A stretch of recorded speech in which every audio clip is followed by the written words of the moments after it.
que hay más inseguridad. Es decir, la inseguridad es un sentimiento. Esto de la división entre inseguridad y sensación de inseguridad es una falacia, no existe. Si vos te sentís inseguro, estás inseguro. Es así, esto es como el amor, ¿se siente o no se siente? Así es. Y indudablemente de que hay más inseguridad, por lo menos uno la percibe como más cercana, más propia. Desde el momento en que prácticamente 1/3 de la población ha sido víctima directa o indirecta de delitos, o tiene algún conocido que lo ha sido. Así es. Y personas absolutamente comunes y silvestres, igual que uno, han sido víctimas, y bueno, a partir de allí existe esta percepción de una alta inseguridad que yo creo en estos momentos tiene ribetes preocupantes, porque lo que todos y cada uno sentimos es que, hablando en cordobés, si no me pasó algo es porque me hicieron precio. Exacto. Entonces, no es que haya una sensación uno se siente falsa. Vulnerable frente, digamos, exactamente, no solamente cuando sale de su hogar, están a lo mejor en un lugar concurrido, sino hasta en su propia casa. Así es. Tiene la sensación de que no está seguro. Facundo, voy a apelar a vos, como docente universitario, además un hombre que conocido del tema. La legisladora oficialista de Cambiemos, Elisa Carrió, ha dicho que esta norma que ha puesto el gobierno en marcha para justamente generar una mejor respuesta ante los delitos es inconstitucional. No sé si has tenido tiempo de observar en detalle todo este protocolo y cuál es tu opinión. Es una apreciación bastante compleja la que se debe hacer. Nuestra Constitución Nacional obviamente nos ampara frente a situaciones y derechos fundamentales, mejor dicho, resguarda derechos fundamentales que tal vez sí se puedan poner en riesgo frente a esta nueva normativa. Es compleja la situación en el análisis. Surgen voces que refieren que es inconstitucional, surgen voces que dicen que es necesario y que las garantías de los ciudadanos están amparadas. Yo creo que sí estarían amparadas siempre y cuando los miembros de la Fuerza de Seguridad acaten el reglamento conforme debe ser atacado. Es decir, el reglamento da pautas. Yo creo que las pautas que da ese reglamento no contrarían los principios de la Constitución Nacional. El reglamento dice que el uso del arma no es ordinario, sino sería excepcional. Excepcional, exacto. Y da garantías a los ciudadanos por cuanto exige a los funcionarios policiales que actúan cumpliendo el deber que tienen que realizar, claro, que se identifiquen, que den la voz de alto. Y excepcionalmente, para ciertos supuestos, refiere que pueden actuar sin esas situaciones. El único punto, creo yo, controvertido es el de poder, o el de habilitar, mejor dicho, a los funcionarios policiales a que utilicen su arma para intentar capturar o reducir a delincuentes luego de que estos hayan cometido delitos. Es decir, acá se estaría habilitando la utilización de un elemento letal, es decir, que pueda afectar la vida o la integridad física de aquel que se entiende que pudo haber cometido un delito. Obviamente rige la presunción de inocencia de las personas. Solamente para lograr atraparlo y hacer justicia en el caso concreto, es decir, para después someter a esa persona al sistema judicial, pero resulta que podría hasta quitársele la vida para evitar la impunidad de un hecho. Ese tema es controvertido. Ese tema es controvertido. Lo ha dicho bien Facundo, esto deberá verse cómo se interpreta y cómo se ejecuta la norma en los procedimientos. En tu experiencia como secretario de Seguridad, ¿consideras que las fuerzas policiales, las fuerzas de seguridad están preparadas en la Argentina adecuadamente? Porque se señala que a veces los efectivos no tienen una preparación y un entrenamiento y puede haber una respuesta demasiado apresurada y que alguien, como dice Facundo, utilice el arma para una simple detención con efecto mortal, ¿no es cierto? A ver, yo te digo esto. Cuando nosotros nos fuimos del gobierno, una de las cosas que nos quedó pendiente, a mí particularmente, yo siempre lo tomé como una asignatura pendiente, fue no haber hecho el protocolo de uso de armas en Córdoba. No tuve tiempo, teníamos todo para hacerlo, habíamos mandado incluso a la gente de Estados Unidos, yo mandé 2 comisarios generales que vinieron de allá con todos los protocolos, Y el protocolo que se está hablando en estos momentos sí. es exactamente el protocolo que tiene Estados Unidos. Exacto. Incluso pero hasta uno tiene podría esta prevención. pensar de que a lo mejor hay una mayor preparación en No, Estados Unidos a que ver, nuestras fuerzas. No, es que no es ese el tema. Hasta incluso esta posibilidad de poder disparar sí. cuando la persona no responde a la voz de alto y se dirige a un lugar que le da un estado de ventaja respecto al policía, ¿no? Eso está establecido en Estados Unidos también.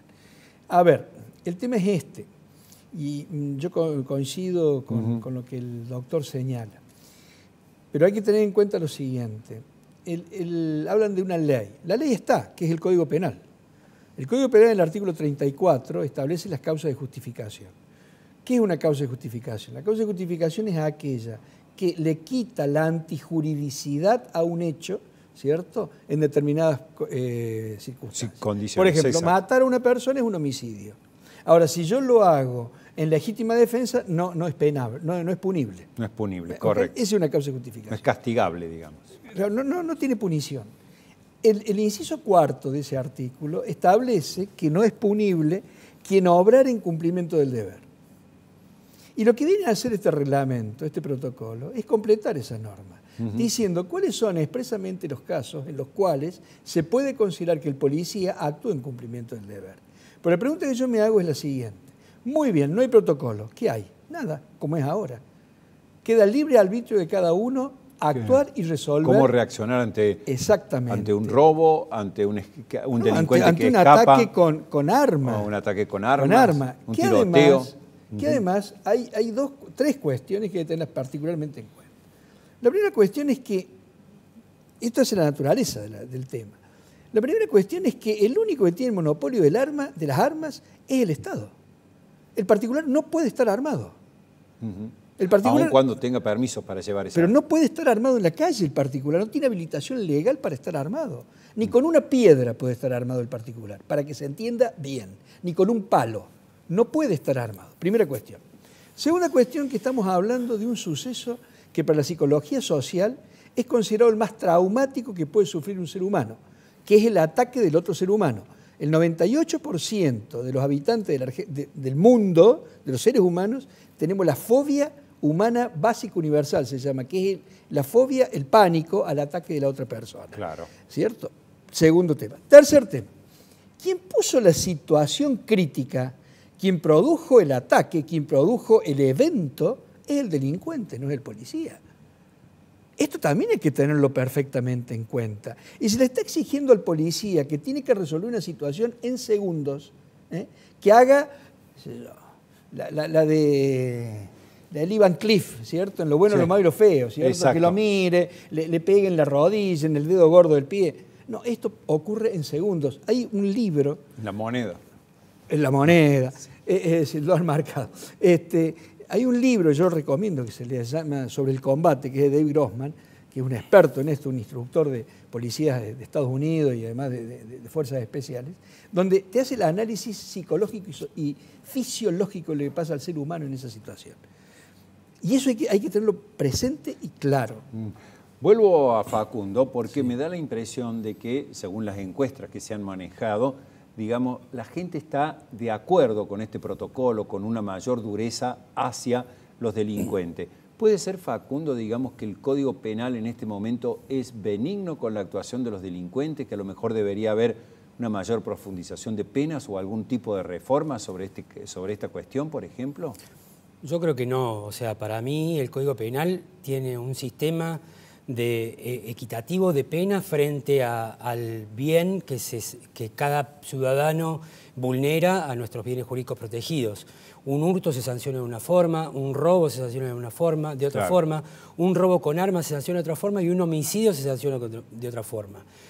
Es entendible el clamor popular de que frente a una persona que ha sido víctima de un delito, quiera que a esa persona delincuente que le desapoderó del celular en la vía pública le den el mayor de los castigos. Sí. Pero lamentablemente, dar el mayor de los castigos se atentaría contra el principio de igualdad, contra la Constitución, lo que habíamos hablado recién. Debe haber proporcionalidad en las penas en función de la lesión que se produjo.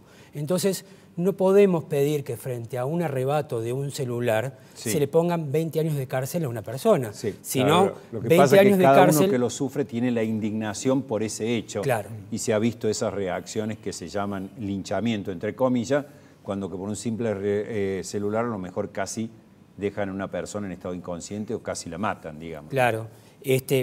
Esa alta pena hay que reservarla y guardarla para aquel que afecte bienes jurídicos sumamente importantes para nosotros, como puede ser la vida, la integridad sexual, etcétera, etcétera.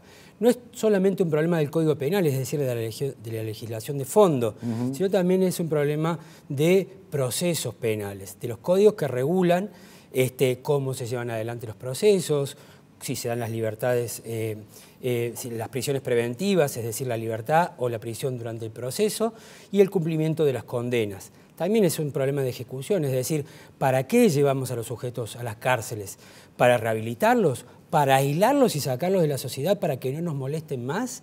Pero tengamos en cuenta que los vamos a sacar por un momento y aunque le pongamos 5 años de prisión y de privación de su libertad, esa persona va a volver a un medio y lo más probable es que vuelva a delinquir porque no le hemos dado una respuesta o una solución que en definitiva es una solución a cada uno de nosotros mismos. Le hemos cerrado más puertas que las que tenía antes abiertas, es cierto. Estás abriendo justamente un debate muy interesante que es ¿por qué purgar una pena, digamos, en la Argentina? ¿Por qué ser aislado de la sociedad? Exactamente. ¿No? Hemos tenido experiencias, el doctor puede aseverar lo que digo, respecto de épocas en nuestra historia legislativa donde frente a determinados sucesos, secuestro, por ejemplo el caso Bloomberg, se generaron nuevos tipos delictivos, se aumentaron las penas, etcétera, y también hemos comprobado que eso no llegó a la solución del tema. Correcto. Coincido con el doctor. Bueno, para cerrar, Eduardo, ¿considerás que hubo, digamos, un periodo, una doctrina garantista, como se llamaba, la de Eugenio Zaffaroni, que era su figura más visible, que le hizo mal a la sociedad o nos quiso poner a lo mejor en un estado de desarrollo que todavía no estábamos para esa etapa? No, le hizo mucho daño a la sociedad. Y ojo, a ver, ¿cuál es el cartabón del desarrollo? ¿Cuál es el parámetro del desarrollo? ¿El primer mundo? Bueno, el primer mundo no tiene esta permisividad que se implementó en Argentina. Yo solamente, antes de terminar, quiero, para que la cosa quede perfectamente objetivada. De acuerdo a los últimos datos, que son los de julio de este año, y los datos que se han dado respecto a lo ocurrido en el año 2017, el año pasado en Argentina hubo 3.128 homicidios. Y de los cuales hay 36 que están siendo objeto de investigación por el llamado gatillo frágil. 3.128 sobre 36. No, hay 36 que... sobre 3.128. Exactamente. Y además... Un poco más del 1%, digamos. Sí. 1 de cada 100. Estaríamos investigando como gatillo fácil. Exacto, nada. Y afortunadamente Córdoba no, pero Buenos Aires tuvo 40 policías muertos. 40. ¿Cierto? Yo no sé sinceramente el secretario de Seguridad de Buenos Aires cómo duerme tranquilo. Así es. Bueno, te digo la verdad, has usado argumentos más interesantes que la ministra Bullrich y quienes han defendido este proyecto. Algo breve para finalizar, Facundo, sobre este tema. Simplemente, ¿qué te queda como reflexión lo que estamos discutiendo? A ver, yo creo que la norma, el reglamento no es malo, puede ser un avance y tal vez puede someterse a un gran debate como propuso una legisladora, la doctora Carrió. Pero a mí sí lo que me lleva a la reflexión es este reglamento por sí solo, con las fuerzas de seguridad que solemos ver, imaginémoslo la policía bonaerense tan cuestionada que es en cuanto a su corrupción, su connivencia con el delito. A sus conductas y a sus acciones. Exactamente. Estamos dejando también en manos de esta fuerza de seguridad que a veces se la cuestiona de no estar capacitada, a veces se la cuestiona de ser corrupta, con el crimen, claro. de ser corrupta y de que no siempre opera como debe operar. Entonces, creo yo que faltaría capacitación y sobre todo faltaría control. Nosotros cuando el doctor dijo respecto de protocolos en Estados Unidos, por ejemplo, nosotros solemos ver las series o los... Hay unos asuntos internos muy implacables. Y sobre todo vemos que, por ejemplo, en los patrulleros hay una cámara.